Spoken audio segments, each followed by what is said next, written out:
switch from criminal justice to health and social is the need to start properly funding health and social interventions, which aren't magical, they're not panaceas, but they're a downside more effective than criminal justice interventions for this issue.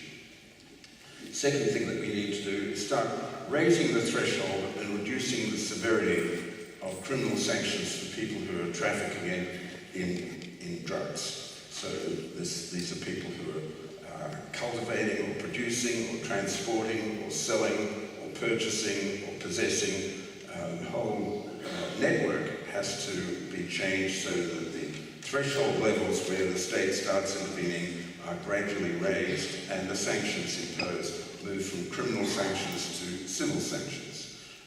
But the best way of undermining that market is to regulate as much of that market as is possible. Unfortunately, it will never be possible to regulate the whole market. The tobacco market, of course, is legal in Australia, but 10% of the cigarette market in Australia is believed to be supplied by black market sources. So if we can't eradicate the black market for cigarettes, how can we ever completely eradicate the black market for illicit drugs? We have to proceed cautiously. I don't have a problem with that. We should be doing one small step at a time, evaluating that, and then, if there's a good case for doing more, proceeding to do more. We have to remember that there aren't really many options in terms of regulating psychoactive drugs. We have prescription controls, which you'll be familiar with if you've tried to get powerful pain-relieving drugs. You can only get them from your doctor writing a script for you. Or if they're not quite so powerful, you can buy them over the counter in a pharmacy. Other drugs, psychoactive drugs, are sold to be consumed on the premises, so-called on license. And a very good example of that is the pub. And another way of controlling psychoactive drugs is to sell them on some regulated premises, but to be consumed off the premises, so-called off license. And then the fifth option is the Al Capone option, where the state says none of those four are available for that drug, and by default, Al Capone or Robert Trimboli or somebody else comes forward and is happy to regulate the drug and take the proceeds, the very lucrative profits that are made. But black markets are very pernicious. They're very harmful systems.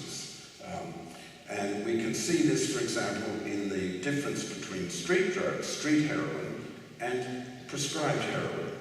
And we had a debate about this in Australia, as you might remember, in the 1990s, looking to see whether we should do some research on making prescribed heroin available for people who had severe problems with street heroin and for whom no other treatment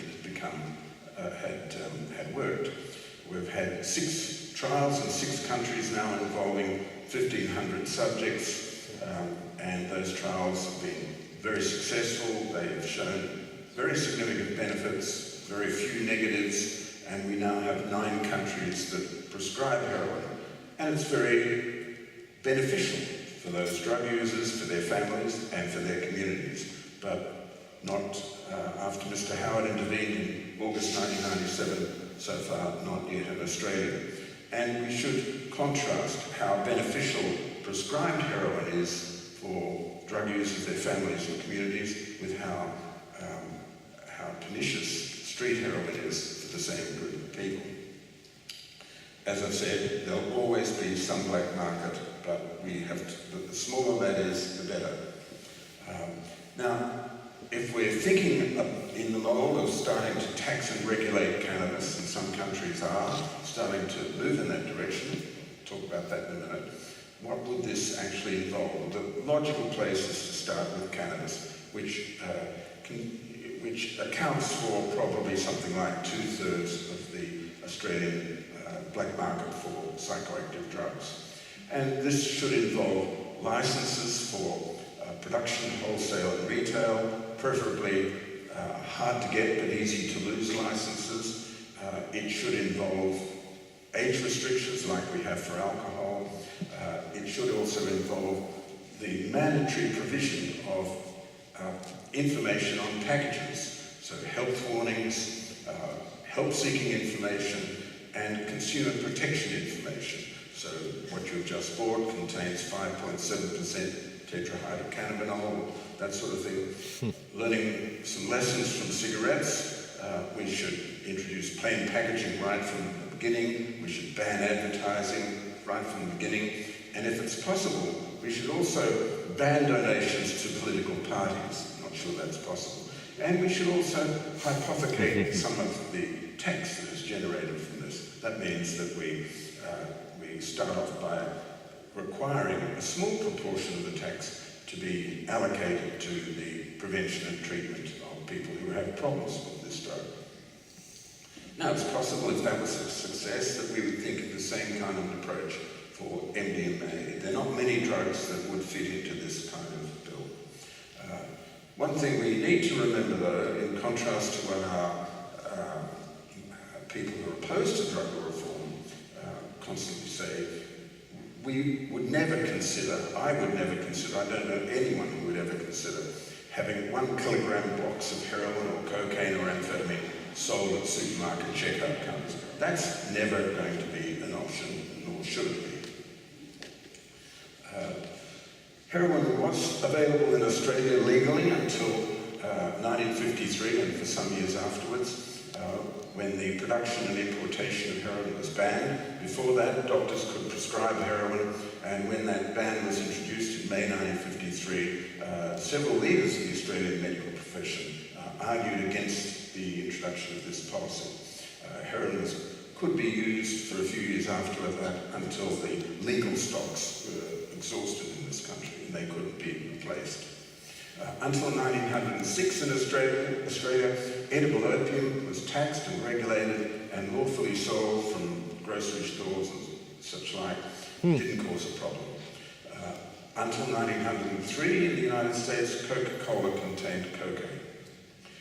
And as you'll see in a minute, cannabis is still sold legally in some cities in India, and in some South American countries, coca in the form of cocaine is sold in coca tea bags. You'll see that in a minute. So here's a shop in Jaisalmer, Rajasthan, India, in the northwest of India, close to Pakistan. And here's a legal government bun shop which I visited.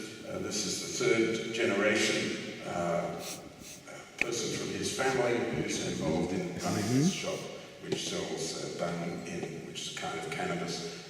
And it's quite legal. There's some twerks in the international control system which allows us still to have. There are about half a dozen outlets like this in India.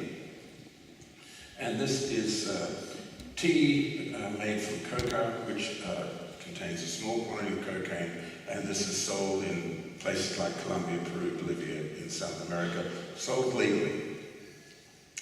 Okay, there's some good news to report, and that is that drug law reform is now seen to be inevitable in many countries. And I'd remind you that often when we're dealing with tricky issues, and this is a very tricky issue, change seems impossible in prospect, but often seems inevitable in retrospect. And I think this will be one of those issues when it's all over, a bit like marriage equality, we'll wonder what all the fuss was about. The reform process has definitely already started.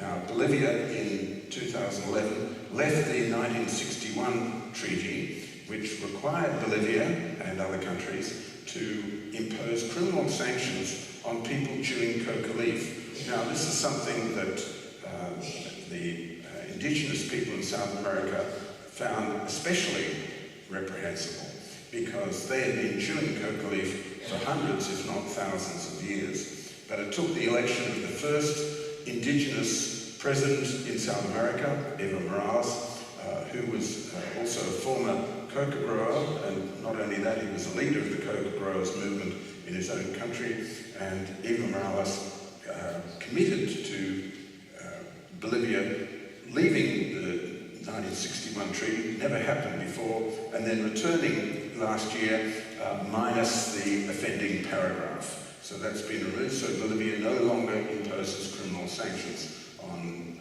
indigenous or non-indigenous Bolivians who choose to chew coca leaf. On the 6th of November 2012, we had the states of Oregon and Washington voting 55 to 45 to start taxing and regulating cannabis, and both those states began that this year. And then in the midterm congressional elections on the 4th of November this year, we had Oregon and Alaska and Washington DC also passing similar ballot initiatives, so they'll start in a year or two. And we've also had Uruguay committing to doing this with bills going through the upper and lower house. In 2013, last year, New Zealand started regulating the new psychoactive drugs. They ran into some problems and have temporarily